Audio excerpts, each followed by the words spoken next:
Hey, welcome back to Morning Footy presented by StubHub. Huge match this weekend. Man City hosting Arsenal, 11:30 a.m. Eastern on NBC. I cannot wait for this game.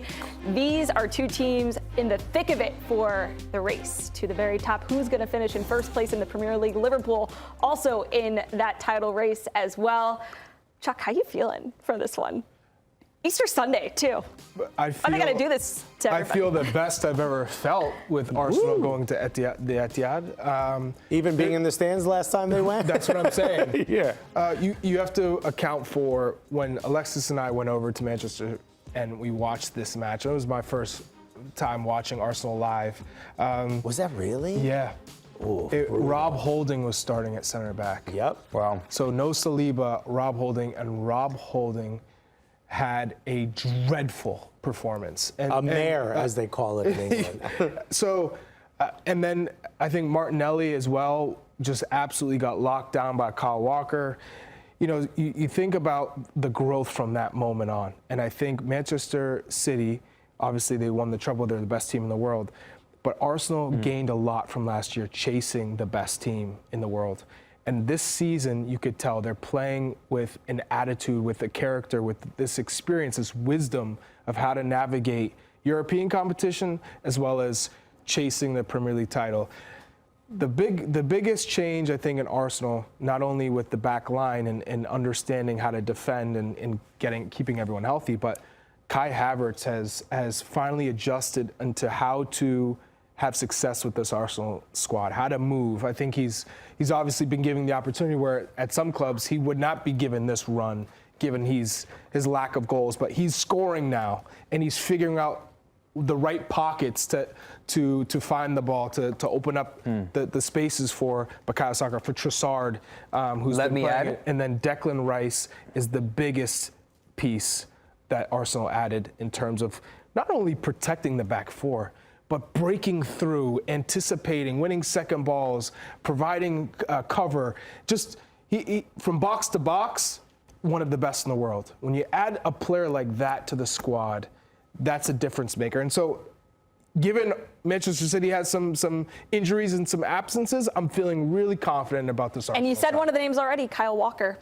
What's that going to be like without him for Manchester City if he can't go? I mean, not only him, John Stones. John Stones is a big loss. And Kevin De Bruyne is not 100%. What I wanted to add before you didn't let me add, Kai Havertz also translated that into the national team, where he's playing a similar type of position up top. And we saw him, we're seeing him blossom at Arsenal. So on Easter Sunday, I don't know if Jesus is going to rise to the occasion. Wow. Because, Jesus. But oh man, that was good. but that's been constantly been the question. It's like, all right, everybody's been waiting for Gabriel Jesus to be fit, because he's like maybe the solution to this problem that Kai Havertz wasn't in his best form.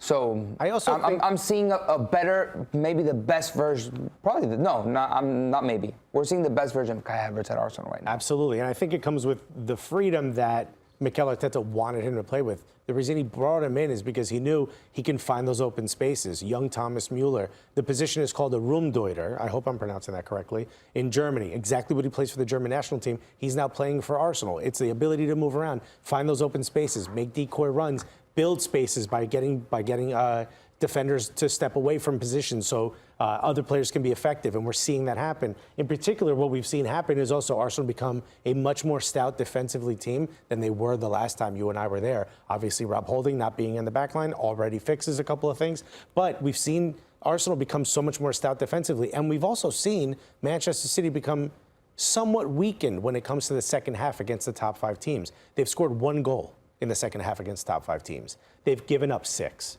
We're seeing a completely different Manchester City than we saw last season, which was put your foot down on the gas and keep it going. They don't have that level. A lot of it comes from injuries. Kyle Walker's not there, but presumably neither will be Martinelli. So that left-hand side is going to be completely different for Arsenal. Probably Leandro Trossard. You're probably going to have a little bit more activity there. What's that really gonna sort of? How's that gonna net out? I think it's a push. If Martinelli's not there and Kyle Walker aren't there, I'm not worried about the left. John Stones being out is a massive miss for Manchester City. There's no other player on their squad that could play center back and roam forward the way he does. The thing is with the embarrassment of riches that this man has, that he can adjust and put out a team that can compete and can beat Arsenal. Especially when you have the likes of Phil Foden and you have the likes of Rodri. Rodri has been lights out. And Guardiola says he's the best midfielder in the world, and we saw it with the Spanish national team. We're seeing it now.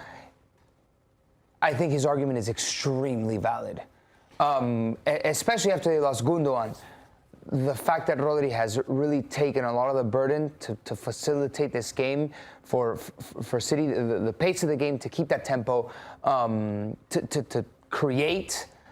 And then when you have Phil Foden, it's, I don't know, you said you were very confident given City's absences. The most confident I've ever been for Arsenal to go to the Etihad and get a result. That's different. Yes. I think I would echo that statement because Arsenal, we've used the theme of evolution a lot.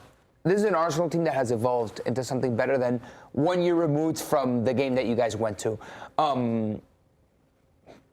But City, despite their vulnerabilities, sometimes they're scary. This season they've been vulnerable, but sometimes they do things and you're like.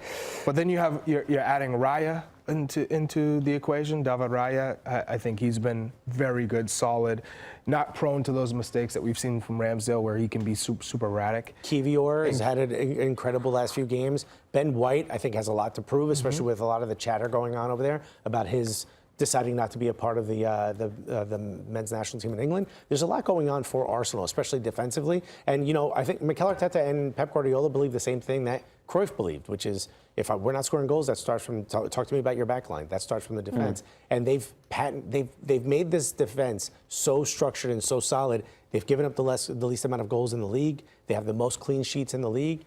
It feels like Arsenal's coming in at the most stout they've been in a very long time. And that still doesn't mean that I'm very confident. You want to be honest with me?